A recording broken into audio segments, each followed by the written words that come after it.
has a new feature I didn't read. Has some new feature that I'll have to read it later. It was trying to tell me about. Okay, are we online? Okay. Hello and welcome to Ask the Right Questions, the show where two really old men yell into their webcams for around an hour. I'm Really old. Slim, and over there is Race the Raposa. So James thinks that 28 is being an old man, We're for ancient. those who don't know. We're really old. I can tell you about a time before the internet, When the pyramids were young. where the pyramids were young and pharaohs ruled the land. So how have you been doing, Race? It's been about a month since you've been a free man, freed from the warehouse where you were chained up. It's been 2 weeks. Um, I feel much better. I feel motivated. Um, I'm getting a good amount of stuff done. Not as fast as I'd like to be, but um, I'm excited to, you know, become a full-time artist and start streaming and all that. I'm just getting all my ducks in a row and trying to put more artwork and photographs up. So, I've been doing good on my stuff. is everything okay? Everything's okay, Race. Why? Oh, okay. What? What happened? The videos like Oh, I don't know. It's just Twitch, I guess. the videos get choppy and all that. The video is choppy on Twitch. Well, Discord. Oh, I don't know. That just happens sometimes. Didn't happen on my end. Okay. I've been doing good on my stuff. Tonight I started doing the website work that I've been putting off because I really hate doing the web design and banging my head against the wall for an hour to Yeah. get something to work.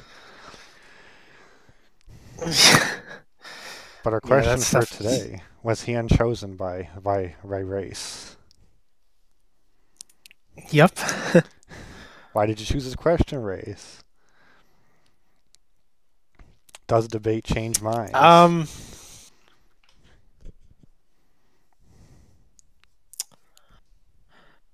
because I've been thinking about it more recently, I guess, but something I've thought about for a while is people disparaging even watching a debate. Whether it's between theists and atheists, Do or people do people disparage it? I haven't heard anybody disparage it. well, the political left certainly does. They don't even want to talk to the right. They don't even think we're worth talking to. Um, I did see something but about I've had that. but I've had friends who are just like, yeah, I don't even think debates are worth it. And then people talk about there's a theatrical element to it that even if a person is right in all their arguments, if they look bad, then they look like they still kind of lost the debate. So there's like a social aspect to it. Um, but when it comes to like discussions and debates and two people trying to understand each other, going point refuting point by point, going back and forth, I don't see a better way to possibly change someone's mind. And people are stubborn. It's hard to change somebody's minds. I think people need to change their minds themselves. The whole idea of this show, Ask the Right Questions, came from something Scott Adams talks about, where uh, you can you can get somebody to a point where they're thinking for themselves. They're rewriting their own history and changing their own mind. But just like yelling a fact at somebody isn't going to be as effective as asking a really good question, and that gets them to think. Yeah, it really doesn't. I see people online just go like, just like drop a fact out of nowhere. I don't know. Out of context, fact isn't doing much. Yeah. Yeah, like you're supposed to guess what that logically implies. Whereas if you ask the question, then the person has to think they have to think about what they know and what they don't know. And if they don't have an argument or they don't know something, then it's like they have to confront themselves almost, where instead of confronting you, um, so you can kind of get them to turn on themselves with a really good question and like poke the holes in their knowledge. Um, No, and when and they can do the same to you. When you get asked a question in a debate that you're not expecting, you can get flustered. But that's the best way, and for other people watching too, um, they have to think about the question as well. So, um, so it's better to ask questions than to show graphs and charts. well, you still got to make the arguments. You still got to offer a counter argument to what somebody says. But if you ask more questions than give arguments, then like the questions should lead to the arguments. Um, but yeah, I don't know. It's like I think people are stressed out by debates too. They might be mad at themselves that they don't know enough. They might have a personal problem with whoever they're debating. It might just get too emotionally intense. It's for me it's an emotional thing. You think so? Pretty stressed out. I mean, I don't feel that I am a good debater at all. To be a good Uh-huh. debater, you have to have y- y- you have to have an encyclopedia of facts in your head ready to pull out in a moment's notice. I don't have that on tap. I usually don't. I mean, yeah. Well, it depends on the subject. If you know your subject really well, it's pretty Well, easy. if somebody wants to debate the lore of Sonic the Hedgehog with me, I'm going to win every time. But I'm not going to win in some kind of political debate that well. You know what I mean? Yeah. Well, Well, I feel I could do it on more of a moral or a philosophical plane, more of a moral or philosophical plane better mhm, than trying to get me to pull out all the senators in America, something like that. right. Talking But as about we, that, talking about little facts or math or tidbits or statistics is hard. it is. Um, that's usually when you're talking about like the senators and elections. That's usually speculation, which It doesn't really is. have a debate It is. aspect to it. I, It's just it certainly can be because you can use voting records for facts in a debate yeah. about statistics. You know what I mean? Hmm. You could do that, but I don't know. That's just me. I don't think most people know. I think we suffer when we don't know how to debate though, because then we do personal attacks and we let our emotions take over. And there's been so many times when people just like disengage and stop talking to me and get mad.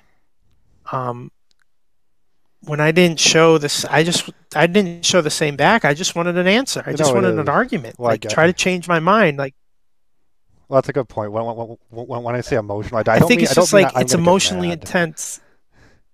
When I say emotional, I don't mean I'm going to get mad. More self-confidence.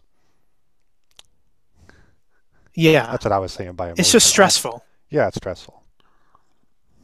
Hmm. I'm not getting mad at debating a socialist Right, or right. whatever. But It's not about now, that. It's a self-confidence thing. because it's not just knowing the facts; it's knowing how they twist the facts and how to argue against that. So you do have to do a lot of research. But if the issue's important enough, then it's worth trying to change somebody's mind. Um, Now, when we're talking about like a formal debate, stuff that like William Lane Craig will do, where people get equal time and there's a moderator and there's a time for a question and answer session and all that. Um, those can I find sometimes those are less effective than a discussion. I've seen debates where people just get together and talk for a long time and they can kind of grill each other without the moderator. And that's where you get like really down to the most important issues or the most important disagreements. But also when it's a formal debate, people are getting equal time, so it's more fair. And so yeah, and a formal debate is I guess there's more rules. It is more fair. They have somebody walk up for 10 minutes, and the next person do it, something like that.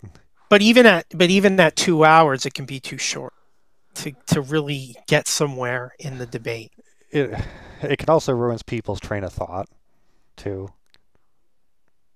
Yeah, I mean, you got to be dedicated to. You got to be dedicated to paying attention. In that setting, the people are probably more prepared. They probably have prepared. They probably prepared to answer certain questions. They prepared graphs. They have studied. It's all fresh in their mind. Whereas if it's informal, it's probably not. They probably didn't prep as much. Right, that's true. That's true. But this question doesn't change minds. It changes the audience mind. I mean, if they're searching for the debate, they probably have a question on the subject that they want answered. You know what I mean? Yeah. They probably have a question. The audience has searched out this debate to look at it. But when this question was first presented to me, I wondered, does it ever change the people debating, the debaters' minds? Does it ever change their minds? Probably not. In a private setting, it probably can. I think the reasons for this are not the debate itself, it's social reasons. It can be social and financial reasons because like someone like Richard Dawkins and William Lane Craig, like Dawkins has dedicated himself to atheism and being a proponent of atheism. If he goes to a debate and gets stumped and doesn't have good arguments, that's going to be embarrassing. So he's going to find a way to like twist it or jump to a different issue. And he can't make it look like he's kind of agreeing, you know? And the same goes for William Lane Craig. Well, typically in a formal debate, they've been invited. They're some kind of icon of the community. Mm-hmm. Like in the case of these professional debaters, they have money and social credit on the line. Exactly. So they can't really change their mind up on stage. And they can't even have their attitude look like they agree. They can't, no.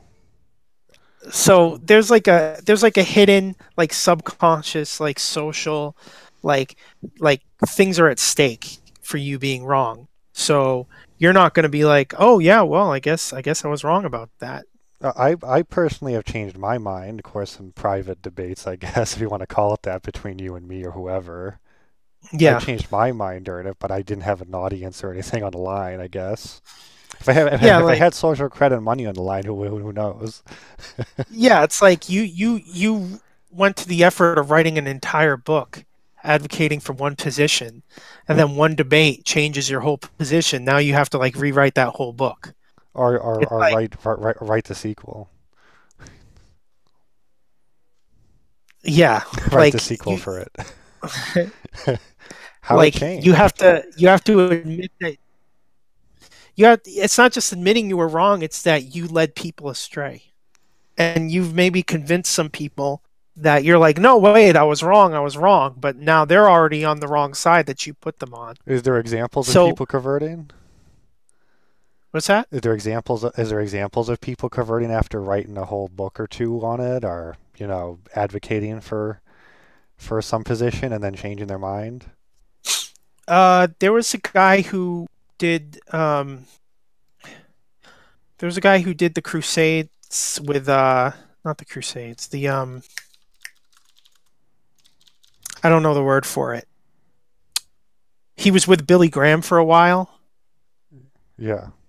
doing the like touring the country Well, and leading entire crowds to Christ and all that. yeah. And he became an atheist.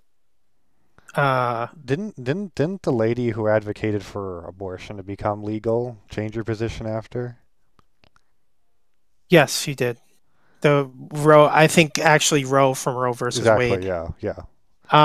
And then which that's a tough one. I mean, there's been people from Planned Parenthood have come out and said, "Yeah, I was helping marketing ways to get women pregnant, so we would have more abortions. So they would have more abortions, and we would get more money. Like I was figuring out ways to market that, and she changed her mind."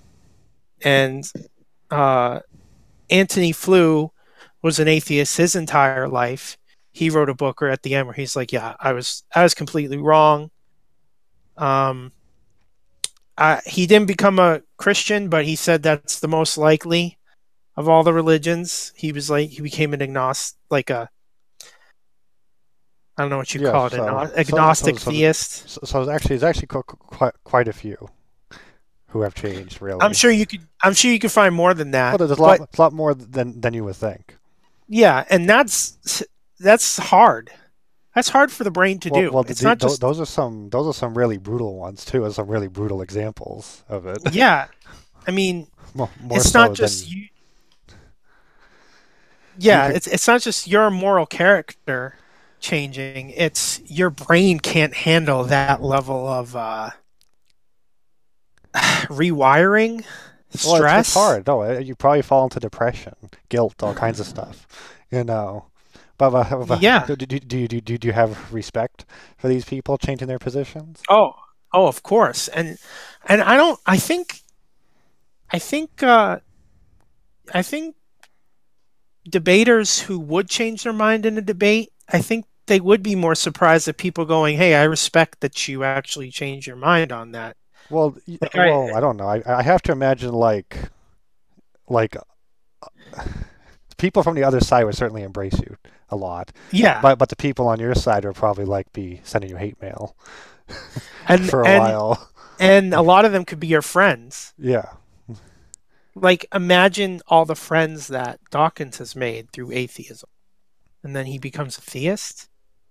That'd be a big change. I mean, you certainly be getting hate mail, but the other side would probably, I'm sure they would embrace you because it's also good for them to embrace you anyway. You Well, know. this has happened with the last election. It's happened with people like Dave Rubin, Scott Adams, Tim Pool. Yeah, there was a whole video he did on, well, it was a large part of a video, probably wasn't the exact topic, but he was saying plenty of his friends he lost and were being mean to him, Yeah, kinds of stuff. if especially if you're in California and you've made a life there, and then you come out as a Trump supporter, you're going to lose a lot of those people as friends. Uh, it's really hard to give up social comfort for the truth. um, Well, yeah, it shouldn't be hard, but it's a hard thing to look we into yourself. I was wrong all these years, especially if you were advocating for it. There's going to be a lot of right. guilt because that position's now been nullified for you, or even you see it as evil now. And maybe that's one of the reasons some people avoid debating. They don't even want to know that they might be wrong. They don't even want to allow for the possibility. Well, you said to me, I'm not going to name names, but somebody said to you that debating is pointless. Yeah. I won't say names, but that's partly what made you want to talk about it today, right? Yeah, and I think I mean it's not just like the social consequences of being wrong, but again, during the debate, there's a social aspect. There's like the way somebody looks, the way somebody talks, their attitude, the way they answer a question. Uh, if the Christian is, if the Christian is being mean or like being what's the word? Rude. rude, confrontational, antagonistic. A lot, yeah. Well, that comes down to persuasion, where the person's aura is probably more persuasive than anything else. Yeah, and so it can easily overshadow the arguments, which is just a weakness of human beings. That's a Like fault. we're That's a fault of humanity rather than. Though if debating. you're going to be some famous debater, I guess you have to learn to control yourself or give off a positive aura. Right. I mean, it's not easy. Like when a lot of times when I bring up comfort like a um I always the word is always on the tip of my tongue. Uh Confrontational issue, a controversial Controversial. controversial issue, and somebody who knows me like disagrees. If they don't have an argument for what I'm saying, they like almost instantly go into a personal attack. And so then I have to just sit there. Like I've like thought about ways I would deal with it, to just be like, okay, well, I just got my feelings hurt. I should just have to point that out, that you don't have any arguments left. You're not sticking to the topic, and you're just trying to hurt my feelings because you don't have an argument. You Yeah, know. I. What I'm looking for, it's always easier to think that way in the audience than to be on stage doing it in the moment. Hmm. But that actually brings up we need to do our discussion about logical fallacies, Yeah, we do. especially the hypocrisy one. It really bothers me how the entire world thinks that somebody being hypocritical is a proper argument to just ignore a person. That's usually what the attack is. It It's is, some yeah. kind. It's pointing out some kind of hypocrisy, where it's like if I said cheating was wrong, but then I cheated on my wife. Well, that doesn't make cheating right. That doesn't make me wrong. That cheating's wrong. Like that makes me a No, yeah, I hypocrite. know it makes you a hypocrite. Yeah, I know. Like it. But I guess it always has bothered me how people. Well, to me, it's like I always thought about why aren't the debaters ever changing their mind or giving up ground? But it's just nobody ever expects that anyway. No, and I mean I don't know the statistics on. It'd be interesting to find out of like get all the biggest high profile debates and what percentage of people actually change their mind. And it probably wouldn't be that much. It wouldn't be. I mean, well, I'm sure there has to be at least one example in history of somebody, right in the middle of the debate, Hmm. admitting that they were wrong. But I guess that's another flaw in humanity. Yeah, well, it could lead you on a road to that the other position. Like, oh wow, there's a lot of things I didn't know. Let me look more into it. There's always gonna be some value out of it because debate is two people trying to get to the truth. And there's nothing more important than trying to get to the truth. It's just we live in an age where people don't even understand what debating is, the logical fallacies. They don't even understand what an argument is, and they just act on their emotions like instantly. And human beings already have a weakness to that, but now, today, it's like they don't even know how to get over that weakness. So Most people. so how often does it change the audience's mind? I wish I knew. I think there's at least 25% in every debate. I think there's a 25% of people that I might kind of change their it's position. kind of like when you go to look up a debate online, look in the comments, it's people yelling at each other, but that's people with an axe to grind. The people who Hmm. came here because they were actually confused probably looked at the video, got their answer, left. You know, Yeah, you don't know what thoughts are going on in their minds. they don't have the axe to grind, so they're not going to go down to the comments to to start spitting at each other. Right, right. So you could change more minds than you think just by going to the debate and putting yourself on the line. What about you, Race? Are you going to have public debates? I'm afraid to. It's only if I'd have to like really really super prepare for it on the subject. Um, but it's hard because you want to. if you really like believe your position is the truth and you have a moral obligation to convince people of it and then you fail at that, that's a big risk. And I'm like afraid of that It's not risk. easy. That's why, well, I don't do it because I don't feel I'm a quality debater. Yeah. It's not when you if you know your subject well, it's really not that hard. No, it's Because not. the person will just point out the lie and you just know the truth, so Well, you just that's why I you said just say it. I could debate the lore of Sonic the Hedgehog. Yeah. You don't need to call out every fallacy. You don't need to like name it. You just say where they're wrong, and that's usually more effective than just calling out the fallacies. But yeah, it doesn't. It's not going to change the debater's mind, but that's not because the arguments. That's usually not because of the arguments. It's because of like a social thing that they gotta show in front of people. Uh, I think the informal ones over a topic where somebody might be more prepared, and then they come together to talk and they grill each other back and forth. That's where you're gonna get the most um, value. I think that's why a lot of people listen to the Joe Rogan podcast because he does grill people to some extent. Uh, he gets some criticism. He doesn't grill people on the left as much as he does on the right, so it kind of shows his bias. But he's usually always trying to play devil's advocate, and that's what John Stossel does too. His videos are great because he acts like the other side, like he talks like he's antagonistic, like the other side would be, and then the person responds, and he goes like his videos are almost structured like a debate. So knowing about an issue, like if you want to know about some political or market issue, John Stossel's videos are really good because he just goes point counterpoint, point counterpoint. Um, He is really good at playing devil's advocate.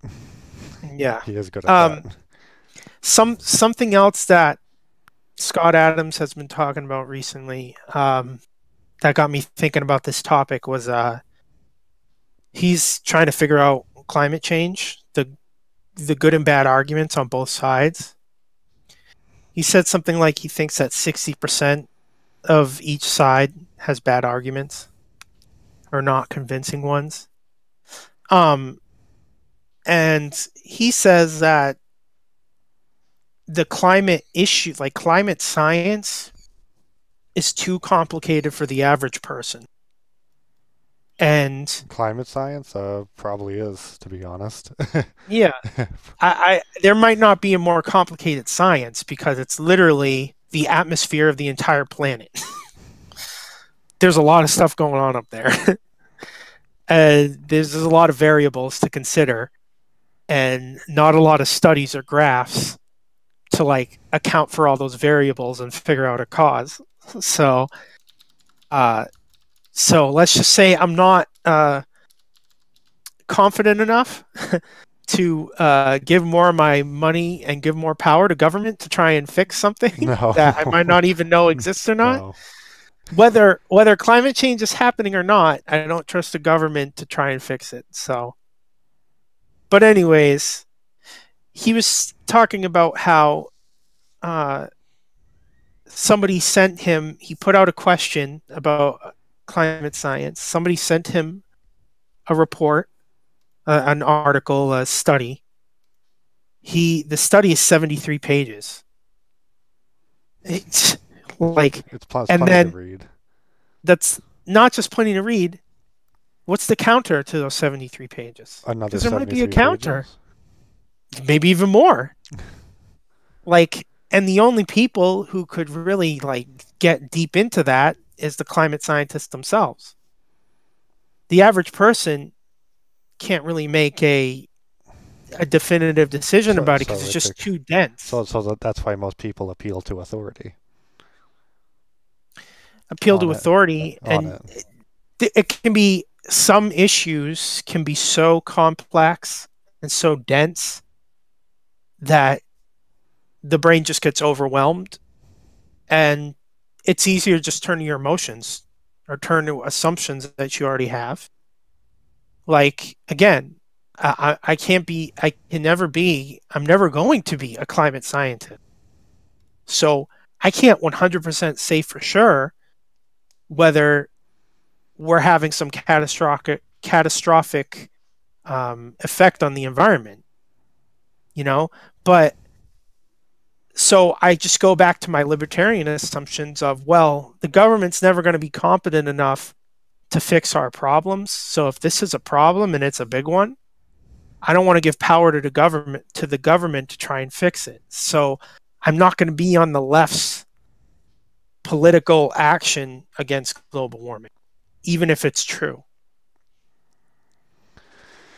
But that's not me. That's not me really giving an argument. That's just me giving a libertarian assumption about government, right? Yeah, That's not well, me yeah. getting to down whether it's happening or not. That's just me reverting. Even if it was happening, you don't want the government to be responsible for fixing it. Right. Right. But again, that's not even, that's just me not even, that's like, what am I trying to say here? Well, you're answering how it should be handled. Right. Because Which is what, either way, it should be handled by the public sector and it should be handled by the private sector. yeah, that's one part of the debate. The other part of the debate is, are humans having the catastrophic effect? And that admittedly, I'll never be able to penetrate. You'll never be able to answer 100%. I mean, I know a little bit of things. I know there's way too many variables. I know there's the sun. I know there's cloud formation. I know there's... The Earth has also gone through warming and cooling before. It's just a cycle.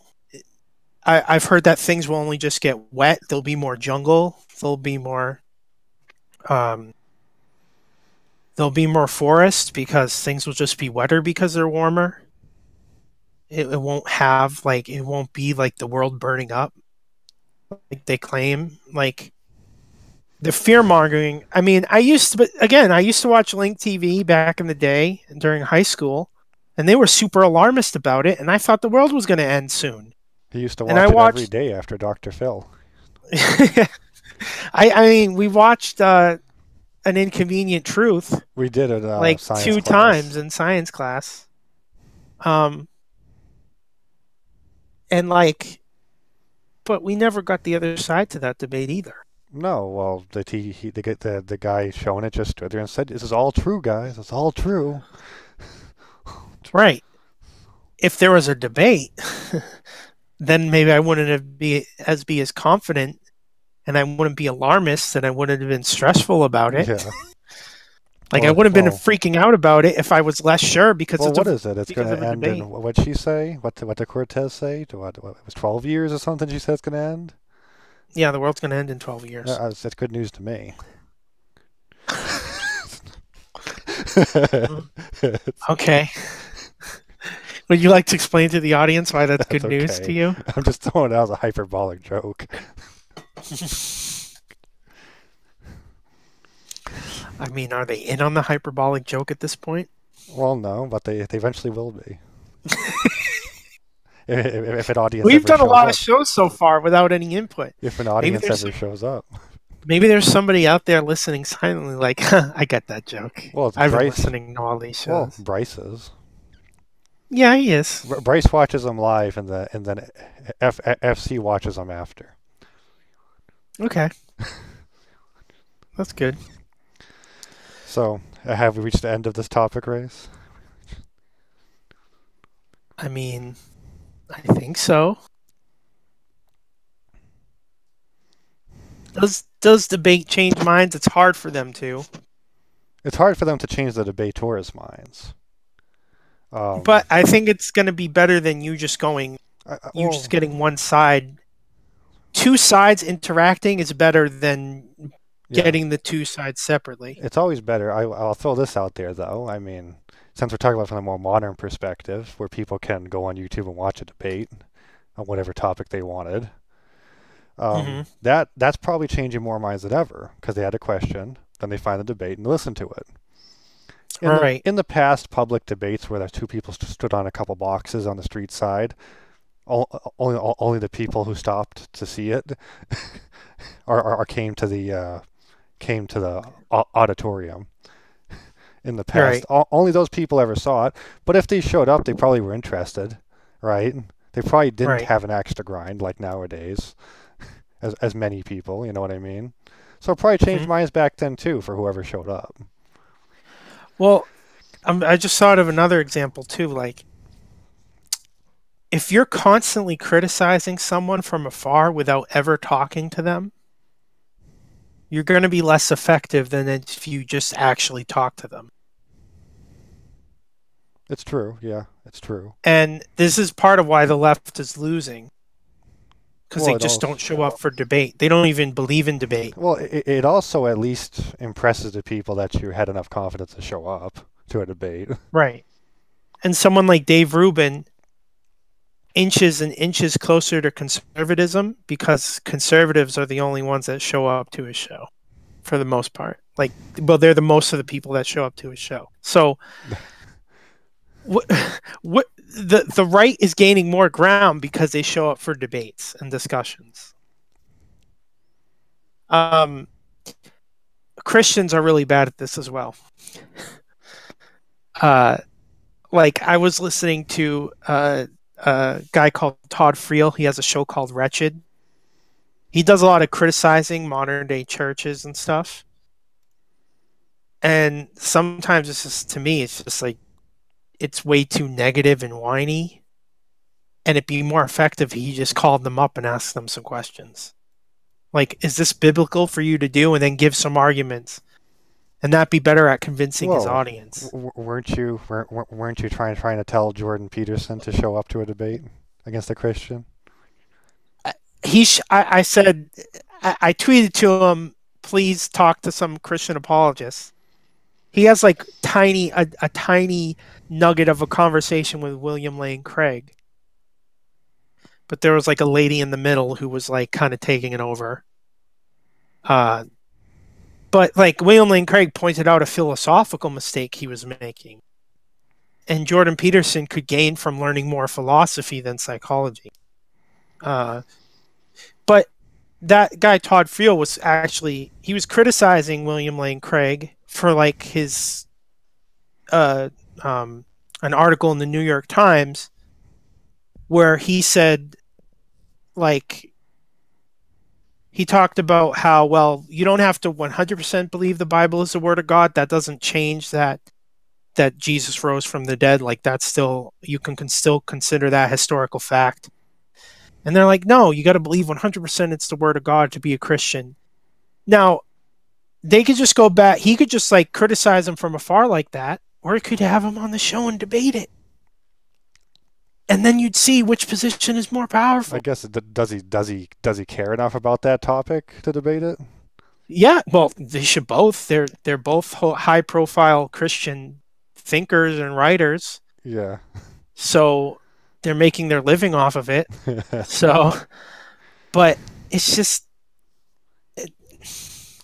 that he's a Calvinist too, and Calvinists just don't show up for Guess a whole lot of debates. I guess in the case of Peterson, he might not care enough about the topic. He's only looking at it from a historical perspective, and that's it. Well, Its effect on society.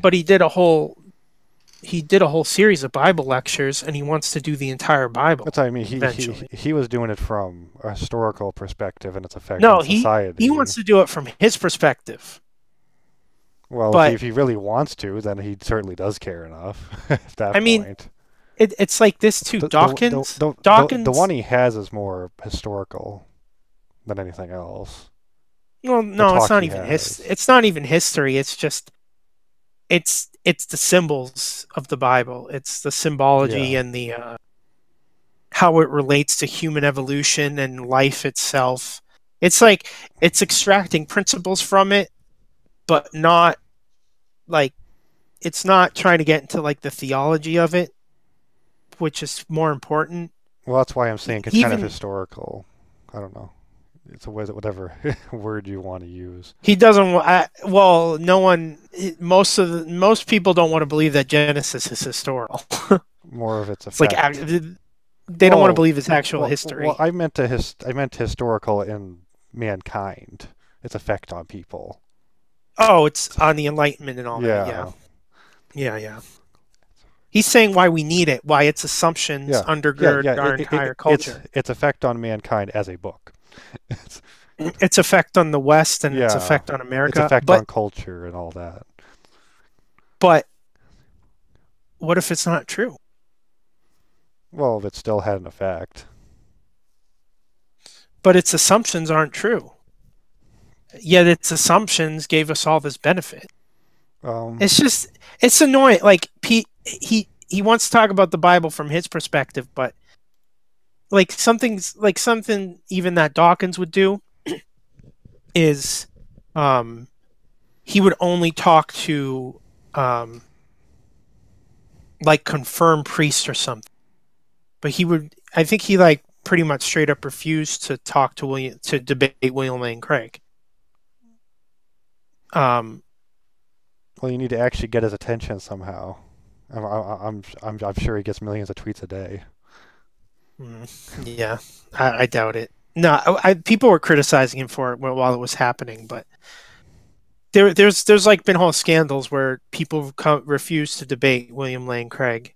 It's not because he's Oh, not nice. He's one of the nicest. He's like too nice of a person. oh, isn't he the guy who played chess with his brain? No, that's Oh, that's a different Jonathan one. Sarfati. Oh, Well, okay. see, see, the political people don't even know, but probably don't even know Christian apologetics exists. The only They'll reason I talk do is because of to you. they'll talk to a high profile Catholic priest or Ben Shapiro before they talk to somebody like Frank Turek, Ravi Zacharias, Talking to or Ben William Lane Shapiro Craig. as an authority on that. They'll talk to them before they'll talk Yeah. to a Christian Well, apologist. it's more that they don't know that it exists, I guess, in that case. I don't. They don't know. They don't know. Well, They just don't even know it exists to think about it. I don't know. I may probably they probably don't. They probably don't. But I mean, Jordan Peterson has talked with William Lane Craig before, so he knows that he didn't. I don't know if he's like tried to get a follow up talk with him or whatever. But like those are people that's trying to argue that it's true. Like, why isn't like I'm sure there's a lot of discomfort Dave Rubin would have inviting them on, right? Well, then Considering his position. well then you should invite him onto your stream, Race. Uh, they're Maybe a little too high profile for maybe you'll get some name recognition by a bottom feeder of typing the internet like me. by typing their name into YouTube I under want to title. see those conversations happen though. You know, Yeah. now Christian apologists, most of them won't debate young Earth creationists. Why? They I rarely ever see a debate between both sides. And I think Christians have this thing where they don't want to show how divided the beliefs are about the Bible. Like they don't want to show the world that. So they try to kind of keep it hush hush. But they take pride in not talking to them a lot. So I think honestly, I think if a subject is avoided, the person's afraid that it might be true. That sounds like it, yeah. That's a good way to put it. Otherwise, why would they fear it? I mean, if you're just like showing instant frustration with a subject, like, because then you're just virtue signaling. Then you're just like, this is so stupid. I would not debate stupid issues like this. I'm too intelligent to debate these issues.